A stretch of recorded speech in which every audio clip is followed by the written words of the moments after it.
বুজাব পাৰিব লাগিব মানুহক যে সকলো ধৰণৰ নিচাযুক্ত বস্তুৱে নিষেধ। এইটো কি কাৰণে সেইটো কথা বৰ বহল, সেই বহল ভিত্তিত এতিয়া যাব নোৱাৰোঁ। ঠিক তেনেকৈ আমাৰ কেতিয়াবা দেখিছোঁ কোনোবাই গান গোৱাৰ কাৰণে বজনা কৰাৰ কাৰণে ফাটোৱা দিছে, কিন্তু কাৰোবাৰ ঘৰৰ মানুহে ক'ৰবাত চুৰ ডকাইতি কৰি নিজে জীৱন তেওঁলোকে আনন্দৰে কটাইছে, তাক কিন্তু ফটোৱা দিয়া নাই। কোনোবাই ধৰা খাই পেলাই জেলতো গৈছে, বেলেগৰ ছোৱালীক পলুৱাই নি পেলাই ক'ৰবাত এটা দুষ্কাৰ্য কৰিছে, সেইবিলাকত কিন্তু ফটোৱা দিয়া নাই। তো সেইকাৰণে আমাৰ মানুহৰ সকলোৰে শিক্ষা আৰু লগতে জ্ঞান অৰ্থাৎ নলেজ এণ্ড উইজডম, এই দুয়োটাই আমাৰ বাঢ়িব লাগিব। আৰু তাৰ লগত যিটো আমাৰ ৰহমান চাহাবে কৈছে চায়েন্স, বৈজ্ঞানিক ভিত্তিত যেতিয়া আমি জীয়াই থাকিবলৈ শিকিম, বৈজ্ঞানিক ভিত্তিত যেতিয়া কথা ভাবিবলৈ ধৰিম, তেতিয়া আমি চেলফিছ নহওঁ, তেতিয়া আমি আপোনবোধ হৈ নাথাকোঁ, আমি সমাজতান্ত্ৰিক হ'ম। আমি সমাজখনৰ কাৰণে চিন্তা কৰিব লাগিব। ৰচুল ছাল্লাল্লাহু আলাইহি ইছলামে কৈছে যে তুমি ভাত খোৱাৰ আগতে মনত ৰাখিবা তোমাৰ ওচৰ চুবুৰীয়াই পড়োচী তেওঁ খাব পাইছেনে নাই। যদি নাই পোৱা তুমি কিন্তু তেওঁকো এভাগ খুৱাব লাগিব।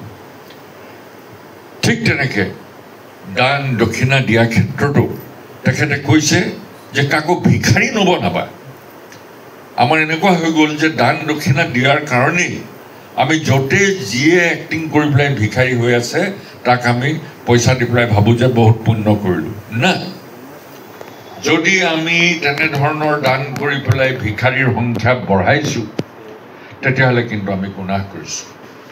ৰচুল ছাল্লাল্লাহু আলাইহি ইছলামে নিজৰ বন্ধুৱে যেতিয়া মছজিদৰ ফাণ্ডৰ পইচা বিচাৰিছিলে, বৰ দিগদাৰীত পৰিছোঁ হে, পইচা অলপ দিয়া, তেওঁ কি কৰিলে, ৰছী এডাল দিলে আৰু কোঠাৰ এখন দিলে, ক'লে যোৱা পৰ্বতত তাৰ পৰা তুমি বুঢ়া গছ পচা গছ কাটি আনি তুমি বজাৰত বিক্ৰী কৰি তোমাৰ জীৱিকা অৰ্জন কৰা, আৰু যেতিয়া তুমি অৰ্জন কৰিব পাৰিবা এই ৰছী আৰু কোঠাৰ কিন্তু মছজিদত ঘূৰাই দিবা। কেলে? তেওঁ আত্মনিৰ্ভৰশীলতাৰ ওপৰত জোৰ দিছে। সৰুকালৰ পৰা 6 বছৰ 7 বছৰৰ পৰা ৰচুল ছাল্লাল্লাহু আলাইহি ইছলামৰ নিচিনা এজন ব্যক্তি তেওঁ এনে ভাত খাই থকা নাই। তেওঁৰ দাদাৰ মৰম, চাচাৰ মৰম, আব্দুল্লাহ চাহাবৰ মৰম লৈ তেওঁ জীয়াই থকা নাই।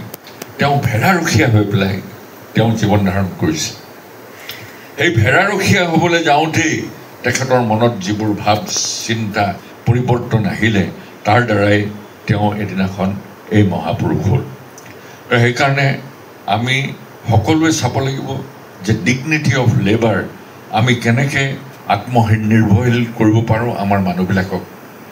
জাকাত দিয়া আমাৰ নিয়ম আছে বুলিয়ে যেতিয়াই আহি আপোনাক ৰোজা মাহত পইচা লৈ গুচি যাব, তাৰপিছত সি কি কৰিছে এই পইচাৰে, ভাং খাইছে নে মদ খাইছে নে পোলাও খাই উৰাই দিছে, আমি চাবলৈ আমাৰ শক্তি নাই। সেইকাৰণে আমি এটা প্ৰণালী উলিয়াব লাগিব যে কেনেকৈ আমাৰ মানুহবোৰ আত্মনিৰ্ভৰশীল হয়। যাৰ হাত নাই, ভৰি নাই, কণা, যাৰ কোনো উপায় নাই, তাক নিশ্চয় আমি সহায় কৰিব লাগিব। এনেধৰণৰ কথাবোৰ আমি অলপমান ভাবিবলগীয়া হ'ল। সমাজখনক আমি সংস্কাৰ কৰিব লাগিব, যেনেকৈ হজৰত ৰচুল ছাল্লাল্লাহু আলাইহি ইছলামে এই ধৰ্মৰ জৰিয়তে সমাজ সংস্কাৰক হিচাপেই তেখেতে আছিল। কিন্তু লগে লগে তেওঁ এজন সম্পূৰ্ণ মানুহ, এজন কমপ্লিট মেন। সেইকাৰণে তেওঁ কাকো বিবাহ নকৰাকৈ, বিয়া বাৰু নকৰাকৈ তুমি সমাজৰ প্ৰতিয়ে তুমি একেবাৰে তুমি চব এৰি দিয়া, এনেকুৱা কৰা নাই। বিবাহ কৰি ঘৰ সংসাৰ কৰি নিজৰ কৰ্তব্যখিনি পালন কৰিব লাগিব, সমাজৰ কৰ্তব্য পালন কৰিব লাগিব। এই কথাবিলাক আমাৰ সকলো নতুন প্ৰজন্মৰ মানুহ, আমাৰ নিজৰ মানুহ, সকলোৱে নজনা মানুহখিনিও এই কথাবোৰ শুনিব লাগিব। তো ইয়াকে কৈ পেলাই মই এটা চমু কথা ক'ব খুজিছোঁ যে আজি আমি কথাৰ প্ৰতি শুনো যে এইটো সংবিধানৰ বিৰোধী কাম কৰিছে কিন্তু সংবিধান কোনেও মানিব নিবিচাৰে সংবিধানখন কোনেও পঢ়িও নাচায় আৰু তাৰ ভিতৰত কি আছে জানিবও নিবিচাৰে এই সংবিধান আজিৰ যুগত কিন্তু আটাইতকৈ এটা জৰুৰী বস্তু যাৰ দ্বাৰা এখন সমাজ এখন দেশ আৰু গোটেই পৃথিৱীখন দৃষ্টি থাকিব পাৰে কিন্তু আপোনালোকে জানেনে যে হজৰত ৰসুল সাল্লাল্লাহু আলাইহি ওয়াসাল্লামে যেতিয়া মদিনা জয় কৰিছিলে এই মদিনা জয় কৰাৰ লগে লগে এখন দি কনষ্টিটিউশ্যন অফ মেডিনা আৰবী ভাষাত হয়তো তেওঁলোকে বেলেগ কয় কিন্তু আজি ইংৰাজীত ইণ্টাৰনেটত মাৰিলেই পাব দ্য কনষ্টিটিউশ্যন অফ মেডিনা তাত পুৰা নিয়মাৱলী কি কাৰণে কৰিছিলে মূল কথা আছিল যে যিমানবোৰ মাইনৰিটিজ আছে প্ৰাধান্য দি তাহাঁতক কেনেকৈ সুৰক্ষিত কৰি ৰাখিম ভাবি চাওকচোন কিমান মহান তেতিয়া চব মানুহ ইছলামিক নাছিলে বহুতো ইহুদী আছিলে ইহুদীৰো বিভিন্ন জনজাতি আছিলে আৰু কিছুমানে মূৰ্তি পূজা কৰা পেগানছ তেতিয়াও আছিলে তো তেনেকৈ ধৰণৰ বিভিন্ন জাতি জনজাতি সকলোকে কেনেকৈ ৰক্ষা কৰি সুৰক্ষিত কৰি চলাম এই বুলি কনষ্টিটিউশ্যনখন কৰিছিলে এই কনষ্টিটিউশ্যনখন এতিয়াও ইণ্টাৰনেটত পাব এই কনষ্টিটিউশ্যনখনৰ মতে চুক্তিত এইটোৱে আছিলে যে তোমালোকে সকলোৱে সকলো জাতিৰ মানুহ নিজৰ ধৰ্ম অৱলম্বন কৰি পালন কৰি তোমালোকে চলি থাকিব পাৰিবা কিন্তু যেতিয়া দেশৰ বিৰুদ্ধে কোনোবা শত্ৰুৱে যুঁজ দিব আমি সকলোৱে একতাৰে দেশখন বচাব লাগিব মান্তি হৈছানে বোলে হৈছোঁ স্বাক্ষৰ কৰিলে কিন্তু কি হ'ল হঠাৎ এটা আক্ৰমণ হওঁতে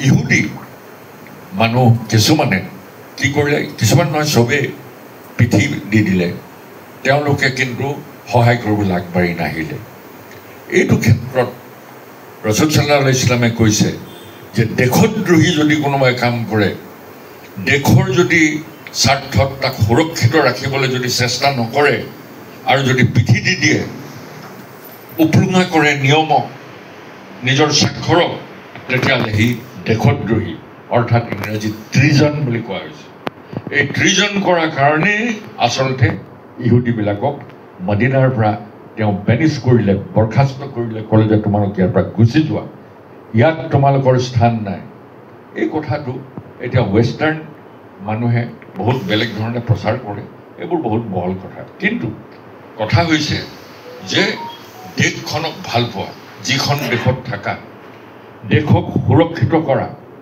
দেশৰ সকলো মানুহৰ লগত মিলিজুলি থকা এই যিটো আমাৰ ভাৰতীয় সংবিধানে শিকাইছে সেইটো হজৰত ৰসুল সাল্লাল্লাহু আলাইহি ওয়াসাল্লামৰ তেতিয়াৰ দিনৰ মদিনাৰ সংবিধানে তাক স্থাপিত কৰিছে এইকাৰণে তেওঁ ইমান যে দূৰদৰ্শী আমি কল্পনা কৰিবই নোৱাৰোঁ এনেকুৱা বহুত কথা আছে ছিকিউৰিটিৰ কথা আছে ইকনমিৰ কথা আছে এগ্ৰিকালচাৰৰ কথা আছে ছ'চিয়েল ৱৰ্কছৰ কথা আছে আমাৰ বহুতে যেনেকৈ ছায়েন্সৰ কথা নকয় তেনেকৈ তেখেত যে এজন সমাজকৰ্মী আছিল তেখেতে কিছুমান ল'ৰাক লৈ পেলাই এই মৰুভূমিত গছ ৰোপণ বৃক্ষৰোপণ কৰিছিল কুঁৱা খান্দিছিলে যাতে পানী মানুহে এই মৰুভূমিৰ মাজত মানুহে যাতে পানী পাই থাকে মানুহক উট পুহিবলৈ যি বিধৱা মানুহ যাৰ কোনো উপাৰ্জনৰ উপায় নাই উট দান কৰি পেলাই তেওঁলোকক উপাৰ্জনৰ উপায় উলিয়াই দিছিলে বেমাৰী যি হৈছে তাক চিকিৎসা কৰিছিলে ইহুদী মানুহৰ ঘৰত ল'ৰা এটা বেমাৰত পৰি আছিল উপায় নাছিল ৰসুল সাল্লাল্লাহু আলাইহি ওয়াসাল্লাম গৈ পেলাই তাক শুশ্ৰূষা কৰি তাক ভাল কৰিছে ইহুদী মানুহ মৃত্যু হৈ প্ৰচেছন কৰি ৰাস্তাত গৈ থাকোঁতে ৰসুল সাল্লাল্লাহু আলাইহি ওয়াসাল্লাম তেওঁৰ চাহাবাসকলৰ লগত মছজিদৰ সন্মুখত বহি আছিল যেতিয়া দেখিলে যে ইহুদী মানুহৰ ডেড বডি গৈ আছে লৈ গৈ আছে লগে লগে তেওঁ খাৰা হৈ দিছে সন্মান জনাই যে এটা মৰা হওক ডেড বডি যে সকলোৱে সন্মান কৰিব লাগে, যি ধৰ্মৰে নহওক তাক ভালৰে এই পৃথিৱীৰ পৰা বিদায় দিব লাগে।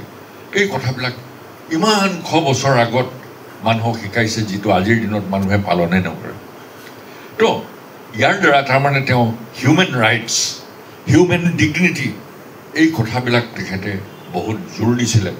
আৰু আমাৰ সকলো মুছলিম মানুহে সেইকাৰণে সকলো আনৰ অধিকাৰ, যিটো হিউমেন অধিকাৰ, মানুহ হিচাপে মানৱ প্ৰেম আৰু মানুহৰ যিটো মৰ্যাদা, এইখিনি আমাৰ সকলো মুছলমানৰ পালন কৰাটো কৰ্তব্য। লেবাৰাৰে কাম কৰিছে, তাৰ গাৰ কাপোৰৰ ঘাম নুশুকোৱাৰ আগতে তাক যি প্ৰাপ্য দি পেলাই তাক বিদায় দিবলৈ কৈছে। এইবিলাক হৈছে ডিগনিটি অফ লেবাৰ। এই এনেধৰণৰ কিছুমান ডাঙৰ ডাঙৰ শিক্ষা আমি আজিৰ দিনত যদি পালন কৰোঁ, তেতিয়াহে প্ৰকৃততে আমি মুছলমানৰ পৰিচয়টো দিব পাৰোঁ। নহ'লে মানে আমি নামত মুছলমান, কামত আমাৰ একো নাই। এতিয়া